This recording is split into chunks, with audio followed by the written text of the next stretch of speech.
I just found a secret beach here in Zanzibar. Is it a hidden gem? Let's see.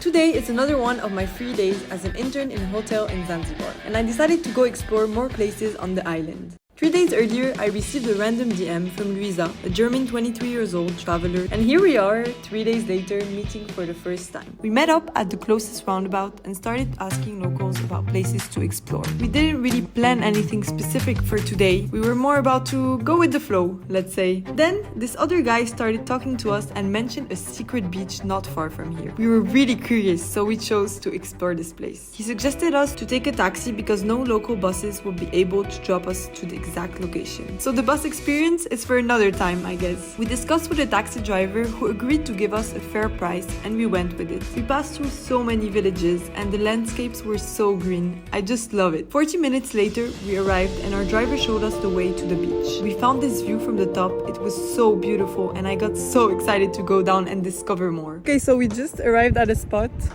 Beautiful. Now we're trying to get to the beach. Finding our way. It's low season here in Zanzibar, so there was no one on the beach or around. All of it just for us. And we ended up not being alone. We found some locals. These women are making traditional ropes called katani rope. They are organic and they use it when they want to grow sea moss in the ocean, for example, or for agriculture. There's something so magical about meeting locals, just doing their own thing. Even if the language barrier is most of the time an obstacle, I always connect and laugh just by being around them. Then we continued walking to discover the rest of the place. We found some kind of abandoned cabins on huge rocks. We went upstairs to watch the view, found a beautiful lizard playing dead, I think. We continued going up and ended up to this beautiful viewpoint of the whole beach. I felt so grateful at this moment. Of course, I had to apply some sunscreen. It's always a must, especially in this weather. Anyway, we went back to the beach and just chilled by walking around, but the weather was starting to change. So we decided to find another stop. We found our driver and on to the next adventure. On our way, there was a village called Mzuri and we decided to walk through the village. So we're in a village now. We're just walking by and it's raining, but it's part of the adventure. But it is what it is. It is what it is. Many locals. Passing by with the car is not the same experience. We were walking by saying hi to the locals of the village. A lot of kids were around and also some chickens. Then we found some guys selling coconut and I obviously tried some.